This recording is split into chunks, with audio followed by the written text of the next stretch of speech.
जय हिंद, नमस्कार दोस्तों, सभी का स्वागत और अभिनंदन है।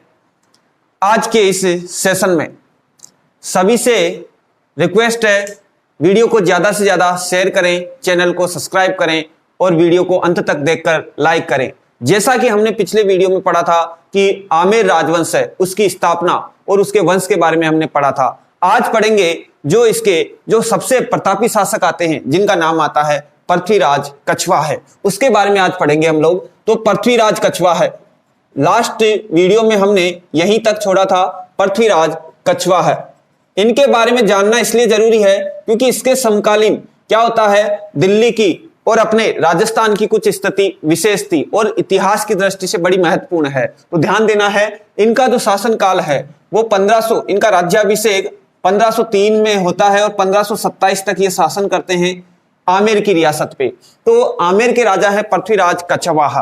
अब स्थिति की बात करें कि इनके समय राजस्थान की क्या स्थिति थी, तो इनके समय राजस्थान की स्थिति की अगर मैं बात करूं, राजनीतिक स्थिति की बात करूं, तो स्थिति ऐसी थी कि यहां पर राजवंश हुआ करता था जिसका नाम था मेवाड़, और मेवाड़ में उस समय शासन था राणा सांगा का। राणा सांगा का मेवाड़ में शासन था और यहां पर शासन हुआ करता था राव लूणकरण का। राव लूणकरण का, लूणकरण राठौड़ का शासन हुआ करता था बीकानेर में। और यहां पर राजवंश था किसका, आपके पृथ्वीराज का। आमेर रियासत में किसका राज था, पृथ्वीराज का।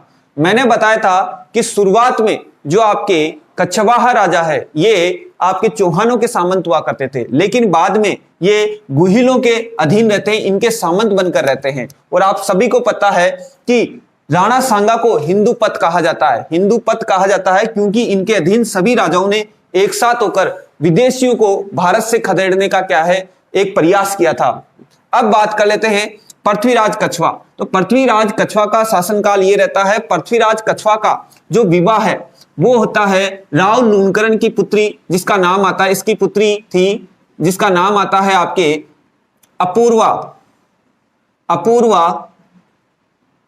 अपूर्वा देवी, या इन्हीं का दूसरा नाम मिलता है बालाबाई। बालाबाई याद रखना, बालाबाई या अपूर्वा देवी का विवाह होता है किसके साथ, पृथ्वीराज के साथ होता है। और ये लूणकरण की पुत्री थी। लूणकरण आपके बीकानेर के राजा थे, जिनको क्या कहा जाता है, इनका उपनाम है इतिहास में कलयुग का करण कहा जाता है। इनको कलयुग का करण कहा जाता है। ध्यान देना, ये उपाधि इनको किसने दी थी, तो याद रखना है कि आपके बिट्टू सुजा है, उन्होंने ग्रंथ लिखा था जिसका नाम था राव जेतसिरा छंद, उसमें कहा गया है। तो आपसे सवाल है कि राजपूताने का करण किस शासक को कहा जाता है, कमेंट बॉक्स में जाकर बताएं। तो राव लूणकरण है, इनको कलयुग का करण कहा जाता है। इनकी पुत्री अपूर्वा देवी या बालाबाई का विवाह किसके संग होता है, आपके पृथ्वीराज के संग होता है। और ये रामेर की क्या बनकर आ गई, रानी बनकर आ गई। कहते हैं कि अपूर्वा देवी से जो प्राप्त पुत्र था उसका नाम था पूरणमल।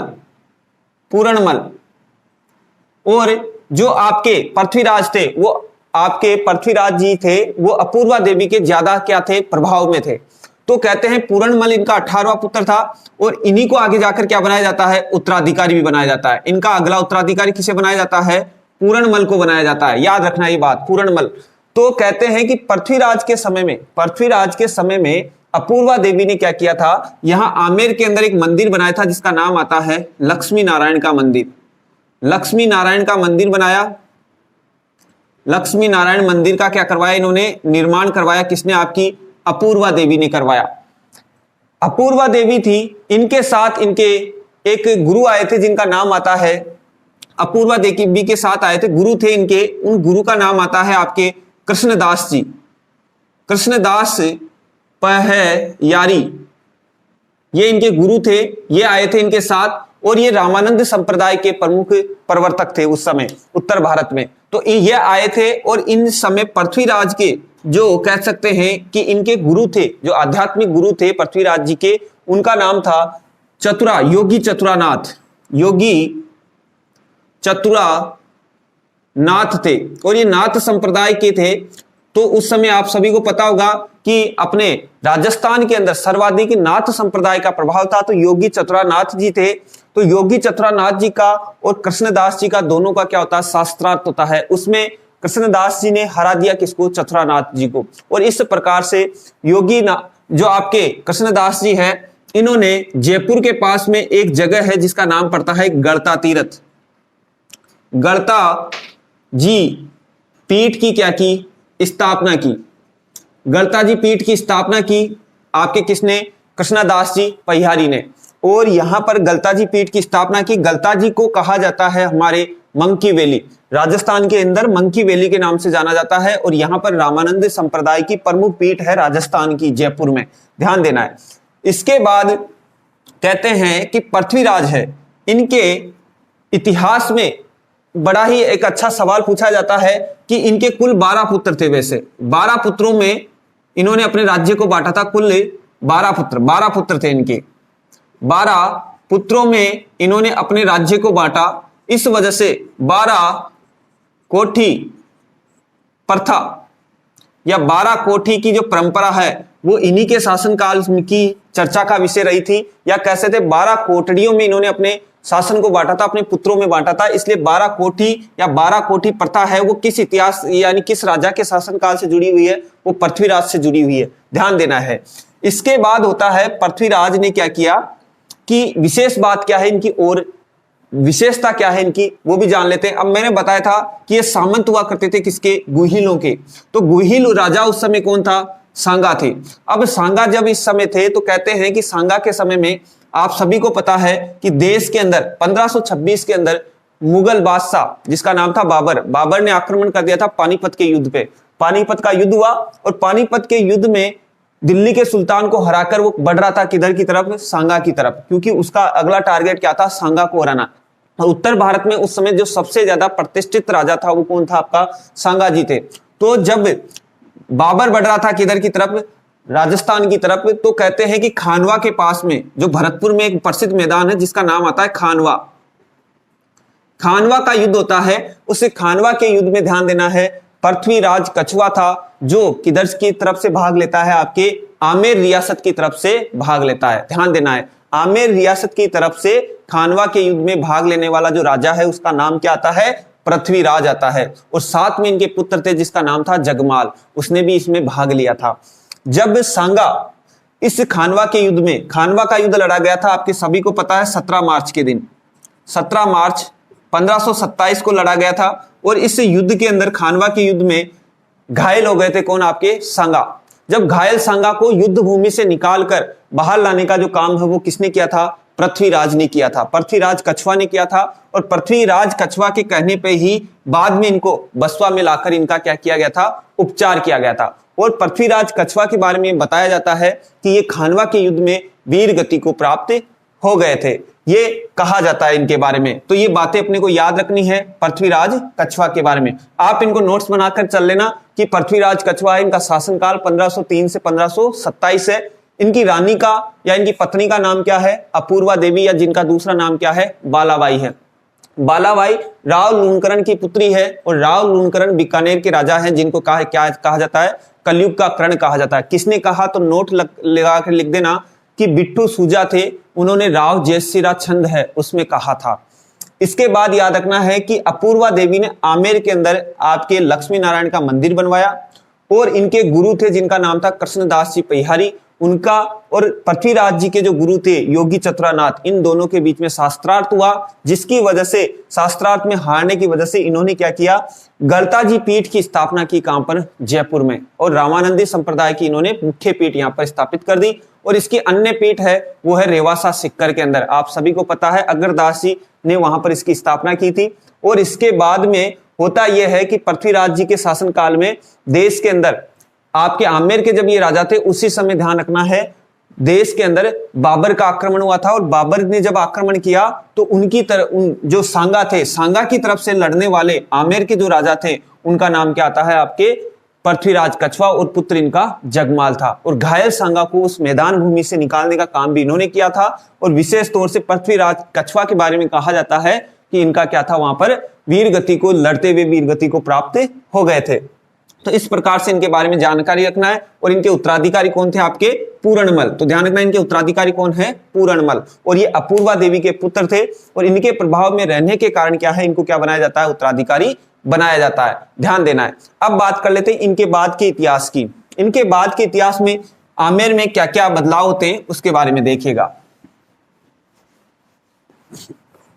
अब पूरणमल अगले राजा बन जाते हैं, लेकिन ज्यादा समय तक ये शासन नहीं कर पाते हैं। और पूरणमल कछवा है वो कुछ समय शासन करते हैं 1527 से लेकर 31 तक। और पृथ्वीराज कछवा के बाद में पूरणमल कछवा को गद्दी से हटा दिया किसने? भीमदेव ने गद्दी से हटा दिया। तो कहते हैं कि पृथ्वीराज जो आपके पूरणमल कछवा थे उसके बाद भीमदेव राजा बने, और भीमदेव को क्या है कि आपके रतन सिंह ने क्या कर दिया? गद्दी से हटा दिया। और जो आपके भीमदेव थे वो चले जाते हैं किसकी शरण में? हुमायूं की शरण में चले गए थे। आपके कौन से? भीमदेव। जब भीमदेव हुमायूं की शरण में चले जाते हैं तो इस समय आमेर के राजा बनकर रहते हैं कौन? आपके रतन सिंह। और आप सभी को पता है 1540 में हुमायूं को जब शेरशाह सूरी ने युद्ध में हरा दिया तो उसके बाद हुमायूं तो लौटकर चले गए थे कहां? अमरकोट। और शेरशाह सूरी का टारगेट था अगला अपना राजपूताना, क्योंकि राजपूताना बहुत बड़ी रियासत थी, बहुत बड़े क्या था? भूभाग था, जिस पर अधिकार करना हर दिल्ली के सुल्तान का क्या रहता था? एक सपना रहता था, क्योंकि सामरिक रूप से राजपूताने का महत्व था। समझना उस चीज को, कैसे महत्व था कि अपना जो राजस्थान है, ये राजस्थान है, इस राजस्थान में होता क्या है, जब भी कोई दिल्ली का सुल्तान बनता था, दिल्ली, तो उसके लिए दो चीजें जरूरतमंद हो जाती थी। एक तो मालवा को जीतना और दूसरा गुजरात को जीतना, क्योंकि दोनों ही विदेशी व्यापार के लिए जो कौन सा क्षेत्र जाना जाता, विदेशी व्यापार के लिए अगर कोई जगह थी तो वो थी आपकी गुजरात, क्योंकि यहां से भारत का विदेशी व्यापार होता था। और मालवा उस समय उपज की दृष्टि से बड़ा ही महत्वपूर्ण क्षेत्र था। यहां पर खेती बाड़ी बहुत अच्छी होती थी, नदी वाला मैदान था, इस वजह से यहां से सर्वाधिक टैक्स मिलता था किसको? दिल्ली के सुल्तान को। तो इन दोनों को सामरिक रूप से जाने के लिए या तो इधर रणथंबोर या फिर यहां मेवाड़ का जो चित्तौड़ दुर्ग था, इन दोनों को जीतना जरूरी था, क्योंकि रणथंबोर पे किसका अधिकार था? आपके गुहिलों का अधिकार था। तो इन दोनों के लिए जाने के लिए, दिल्ली से जाने के लिए सीधे रास्ते की जरूरत पड़ती थी, या फिर सामरिक रूप से इन दोनों का क्या था? बड़ा महत्व था। मालवा के अंदर जो मांडू का किला था, इसको जीतने के लिए चित्तौड़ के किले को या रणथंबोर किले को जीतना सबसे पहले जरूरी था। तो इस वजह से होता क्या है, दिल्ली का कोई भी राजा बनता था तो उसका एक ही सपना होता था, वो किसको जीते? गुजरात और मालवा को। तो बीच में जो आता था वो आता था आपका राजपूताना। तो इस राजपूताना में जो पहली रियासत आया करती थी उसका नाम आता था आमेर रियासत। जब भी कोई सुल्तान चलता था दिल्ली से अभियान के लिए तो सबसे पहले आती थी आपकी आमेर रियासत। तो आमेर रियासत में उस समय की बात करूं तो उस समय राजा बन जाते हैं आपके रतन सिंह राजा है। ये 1531 से लेकर 36 तक शासन करते हैं। और रतन सिंह वो पहले राजा थे, ध्यान रखना, 1531 से लेकर 36 तक ये शासन करते हैं। यहां पर 36 तक है आपके कौन से? आपके भीमदेव। इनका शासनकाल आता है 36 से लेकर 47 तक। 36 से लेकर 47 तक इनका शासनकाल आता है रतन सिंह का। और रतन सिंह के शासनकाल में होता क्या है कि 1540 ईस्वी में इन्होंने क्या किया? शेरशाह सूरी की क्या की थी इन्होंने? सबसे पहले शेरशाह सूरी की अधीनता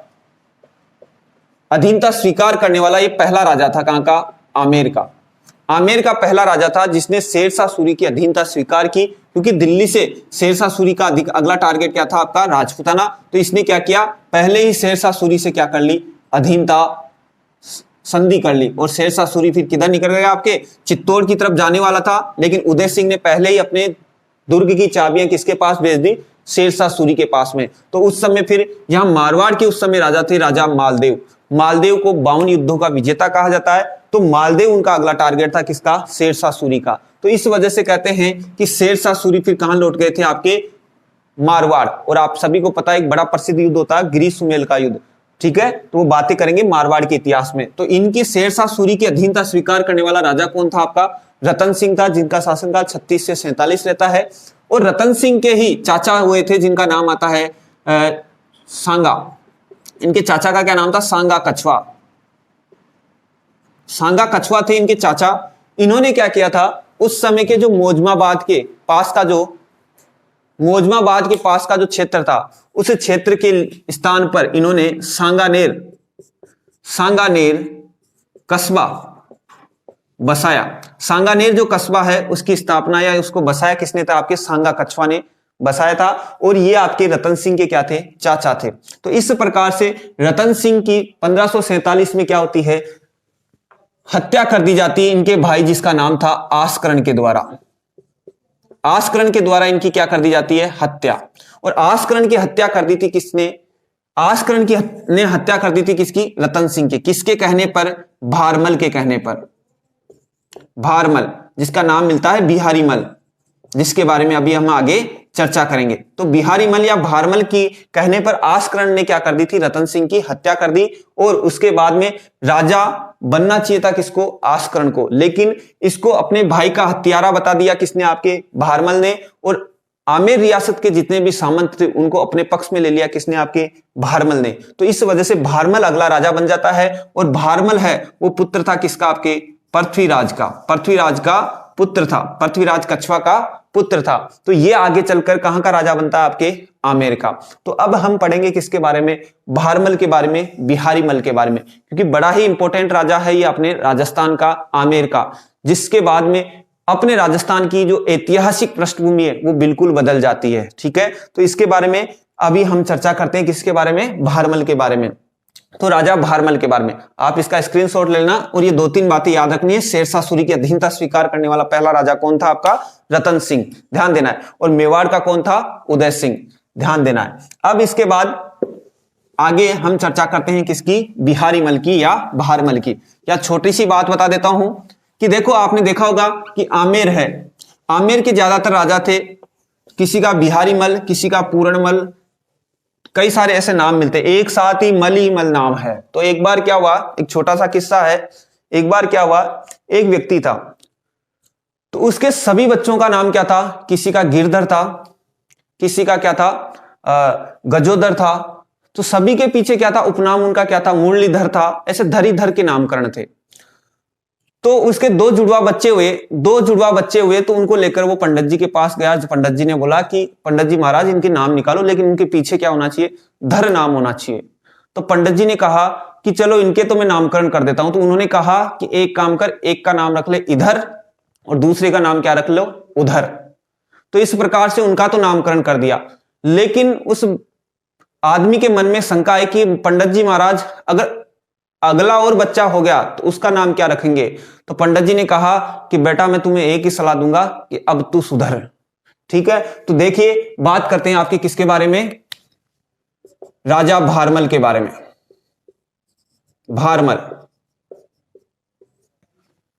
भारमल शासनकाल है इनका 1547 से लेकर 73 ईस्वी तक। भारमल के समय की बात करते हैं तो 1547 से 73 तक शासन करते हैं। इनका जो अन्य नाम मिलता है, दूसरा नाम, वो है बिहारी मल। बिहारी मल ही भारमल है और भारमल ही क्या है, आपके बिहारी मल है। इनके पिता का जो नाम मैंने अभी बताया, इनके पिता का नाम था, पिता थे वो थे आपके कौन, पृथ्वीराज कछवाहा इनके क्या थे, पिता थे, याद रखना है। साथ ही साथ भारमल है, तो भारमल के बारे में कौन सी मेन बातें अपने को याद रखनी है वो देखिए। इनके शासन की क्या विशेषता रही है, विशेष उनके ऊपर चर्चा करते हैं। भारमल को मैंने बता दिया कि आस्करण के द्वारा रतन सिंह की हत्या करवाकर ये राजा बन गए, लेकिन इनके समय में विशेष परिस्थिति क्या रहती है उनके ऊपर चर्चा करते हैं। ये राजस्थान है अपना, इस राजस्थान की ये वाली रियासत है, इस आमेर रियासत में राजा कौन है अभी, भारमल। बात कब की है, 1547 की। अब होता क्या, राजा ये बन गए, उस समय क्या होता है, जो भीमदेव थे, भीमदेव के पुत्र थे जिसका नाम आता है सुजा। सुजा भी उस समय क्या कर रहे थे, भारमल का विरोध कर रहे थे। तो सुजा है वो चला जाता है किसकी शरण में, हुमायूं की शरण में। और हुमायूं का उस समय मेवात क्षेत्र में क्या था, एक सूबेदार था जिसका नाम था हाजी खां। हाजी खां के पास चला जाता है और वो हाजी खां क्या करता है, अधिकार करने के लिए किस पर, आमेर रियासत पर अधिकार करने के लिए अपनी सेना भेजता है यहां पर। तो भारमल बड़ा ही कूटनीतिज्ञ राजा था, तो इसने क्या किया कि हाजी खां को अपनी तरफ मिला लिया, काफी सारा धन दिया उसको, और जो सुजा था उसको भी क्या किया, यहां की आमेर की जगह नरवर का राजा बना दिया। नरवर की जो जागीरी थी वो किसको दे दी? आपके सूजा को दे दी, सूजा को। ठीक है, तो सूजा भी क्या हो गया? शांत हो गया। और हाजी खां जो उस समय मेवात का क्या था? सूबेदार था, हाजी खां। हाजी खां को भी अपनी तरफ अपने पक्ष में मिला लिया। किसने? आपके भारमल ने। क्योंकि ऐतिहासिक पृष्ठभूमि ऐसी थी उस समय, राजनीतिक स्थिति ऐसी थी कि भारमल को मुगलों से अधीनता मतलब मुगलों से क्या करनी पड़ी? संबंध बनाने पड़े, उनकी अधीनता स्वीकार करनी पड़ी। तो हाजी खां के समय की बात है, भारमल की ये बातें कर रहे हैं अपन। तो सूजा शांत हो गया, हाजी खां भी शांत हो गया।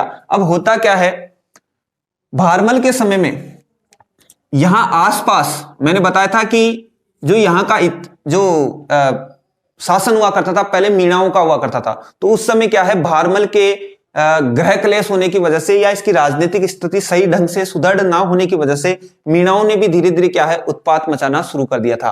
तो इस वजह से क्या करते हैं फिर आपके भारमल, यहां पर नारनौल के उस समय नारनौल के एक सूबेदार थे जिसका नाम आता है मजनू खां। मजनू खां, तो मजनू खां के साथ इनके अच्छे संबंध बन जाते हैं। नारनौल के सूबेदार मजनू खां के साथ इनके अच्छे संबंध बन जाते हैं। और एक बार क्या होता है, हाजी खान और मजनू खां के बीच में किसी बात को लेकर विवाद हुआ। हाजी खान ने चढ़ाई बोल दी थी नारनौल पे, तो उससे दोनों के बीच में मध्यस्थता किसने की? भारमल ने। तो इस वजह से मजनू खां की नजरों में भारमल की थोड़ी सी वैल्यू ज्यादा हो गई थी। तो दोनों अच्छे मित्र हो गए थे। तो कहते हैं कि भारमल ने क्या किया कि जो सूजा था, ये जो सूजा था ये भी चाहता था कि मैं अपना पैतृक राज्य प्राप्त करूं। कहां का? आमेर का। तो ये यहां का शासन प्राप्त करना चाहता था। तो सूजा भी चाहता था कि उस समय जो नया राजा बना था दिल्ली में, सुल्तान बना था, उसका नाम आता है अकबर।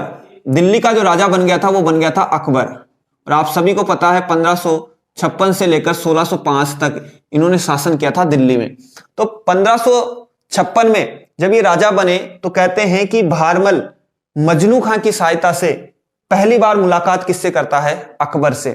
अकबर से पहली बार इनकी मुलाकात होती है कहां पर? दिल्ली में। और वो समय है आपका दिसंबर का।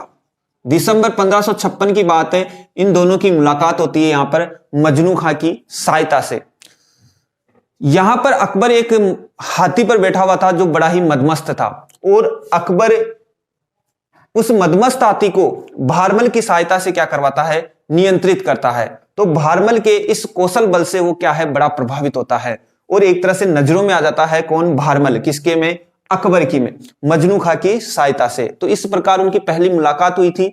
और अकबर चाहता था कि इस राजनीतिक जो यहां पर कला था, इस नियंत्रण से या अपना स्थायित्व बनाए रखने के लिए उसने क्या किया? अकबर से अधीनता या अकबर से अपने आपसी संबंध बढ़ाने की कोशिश की। तो धीरे धीरे फिर क्या होता है, अकबर और भारमल के बीच में जो नजदीकियां हैं वो बढ़ने का कारण बनती है इसकी पुत्री जिसका नाम आता है हरकाबाई। तो कहते हैं कि अकबर के कोई संतान नहीं हुई थी इसकी पहली बेगम से, जिसका नाम आता है सुल्ताना बेगम। सुल्ताना बेगम से इसके कोई संतान नहीं हुई। तो अकबर क्या किया करते थे, यहां से जिरात करने के लिए पैदल चलकर यात्रा करने आते थे। कहां पर? अजमेर। अजमेर में ख्वाजा साहब की दरगाह में ये क्या है? यात्रा या जिरात करने के लिए आते थे। कहां? अजमेर। तो रास्ते में ये कहां से होकर गुजरते थे? सांगानेर से। सांगानेर से होकर गुजरते थे। तो सांगानेर से होकर गुजर रहे थे तो वहां पर कहते हैं कि भारमल का एक मित्र था जिसका नाम आता है चगताई खां। चगताई खां जो भारमल का क्या था? मित्र भी था और एक मुगल सेनापति भी था, चगताई खां। चगताई खां। तो इस चगताई खां ने क्या किया? भारमल को यह कहा कि आप अकबर का अच्छा स्वागत करें आमेर के, आपके सांगानेर के अंदर। तो कहते हैं कि चगताई खां के कहने पर, बात है ये 20 जनवरी की, 20 जनवरी 1562 की बात है। अकबर जब अजमेर की यात्रा पर था तो भारमल अपने पुत्र भगवंत दास और अपने पौत्र मान सिंह के साथ मिलकर यहां पर स्वागत करता है, भव्य स्वागत करता है। किसका? अकबर का। अकबर इस बात से प्रभावित होता है और अकबर ने क्या, भारमल ने क्या किया? अपनी पुत्री हरकाबाई के विवाह का प्रस्ताव किसके साथ रखा? अकबर के साथ रखा, अकबर के पास रखा और हरकाबाई का विवाह का प्रस्ताव रखा। और यहां पर इसने क्या किया? भारमल ने भगवंत दास और मान सिंह की उपस्थिति में चगताई खां के सहयोग से अधीनता स्वीकार कर ली किसकी? अकबर की। तो अकबर वापस जब अजमेर जाकर आया, तो ध्यान रखना है भारमल पहला राजा था जिसने क्या किया? मुगलों की या अकबर की अधीनता स्वीकार की। और जब आपका अकबर अजमेर जाकर वापस आता है तो कहते हैं कि जयपुर के पास में एक जगह पड़ती है जिसका नाम आता है सांबर। जयपुर में एक जगह पड़ती है जिसका नाम है सांबर। सांबर झील के पास में 6 फरवरी के दिन 1562 ईस्वी के दिन हरका बाई और अकबर का क्या हो जाता है? विवाह हो जाता है। और अकबर ने क्या किया? भारमल ने क्या किया? अपने पुत्र भगवंत दास और पुत्र मान सिंह को दोनों को ही अकबर की सेवा में भेज दिया। अकबर की सेवा में भेज दिया। मान सिंह इस समय 12 वर्ष का था। ठीक है, तो इस प्रकार से पहला राजा था आपका कौन? भारमल था, जिसने अकबर की अधीनता स्वीकार की और मुगलों के साथ वैवाहिक संबंध बनाए और अपनी पुत्री हरकाबाई का क्या किया? विवाह किया। हरकाबाई का अन्य नाम मिलता है शाहीबाई, और नाम मिलता है इनका हिरण कुंवरी, हरकूबाई, ये नाम मिलते हैं। लेकिन जोधाबाई इनका नाम नहीं था। जोधाबाई मोटा राजा उदय सिंह की पुत्री थी, जिनका विवाह अकबर के पुत्र सलीम के साथ होता है, ध्यान देना है। और हरकूबाई और अकबर से जो उत्पन्न संतान होती है इन दोनों से, उसका नाम है सलीम। सलीम, और ये सलीम ही आगे चलकर क्या बनता है? जहांगीर बनता है। तो इस बात का हमें ध्यान रखना है। और जहांगीर ने हरकूबाई को एक उपनाम दिया जिसका नाम होता है मरियम उजमानी। तो हरकूबाई को मरियम उजमानी कहते हैं और ये मान सिंह की क्या थी? बुआ थी। तो इस प्रकार से राजा भारमल के बारे में यह स्थिति हमें ध्यान रखनी है कि राजा भारमल पहला राजा था राजपूताने का जिसने मुगलों की अधीनता स्वीकार कर वैवाहिक संबंध बनाए। और इसकी शासन की विशेषता यह है कि यह पहला राजा था जो क्या है? दिल्ली में राज्याभिषेक के समय अकबर से मुलाकात करता है, उसके हाथी को कंट्रोल करता है और उसकी नजरों में आ गया और ये अपना संबंध बढ़ाता है इसके साथ। और सांगानेर में 20 जनवरी 1562 को अधीनता स्वीकार करता है किसकी?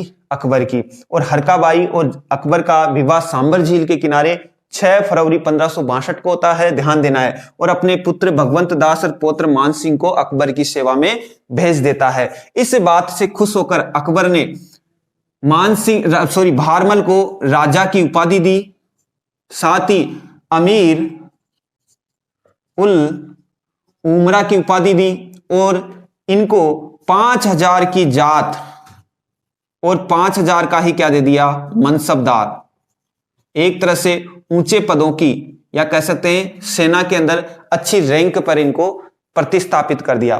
तो इस प्रकार से भारमल जो राजा था यह बड़ा ही कूटनीतिज्ञ राजा था और इसने उस समय की परिस्थिति के अनुसार मुगलों की अधीनता स्वीकार की अपना अस्तित्व रखने के लिए। तो वैसे तो उस समय कई इतिहासकारों ने इनकी आलोचना की, बाद में भी करते आए हैं, लेकिन डॉक्टर त्रिपाठी और डॉक्टर गोपीनाथ शर्मा कहते हैं कि भारमल की ये दूरदर्शिता ही थी जिसकी वजह से उन्होंने क्या है ऐसा कदम उठाया। और कहते हैं कि इसी वजह से आगे चलकर राजपूताना के अंदर आपके आमेर रियासत या कछवा वंश का क्या है? वर्चस्व रहा। तो आपने देखा होगा, आगे चलकर इनके बारे में चर्चा करेंगे, इनकी क्या क्या भूमिका रहती है राजस्थान के इतिहास के अंदर। और अकबर का जब ये कृपा पात्र हो जाते हैं तो आगे चलकर भगवंत दास और आपके मान सिंह के बारे में भी पढ़ेंगे। तो आप सभी लोग इस वीडियो को शेयर करें और लाइक करें और अपने सभी विद्यार्थियों के पास इसे भेजें। तो आप सभी का धन्यवाद, शुक्रिया तहे दिल से।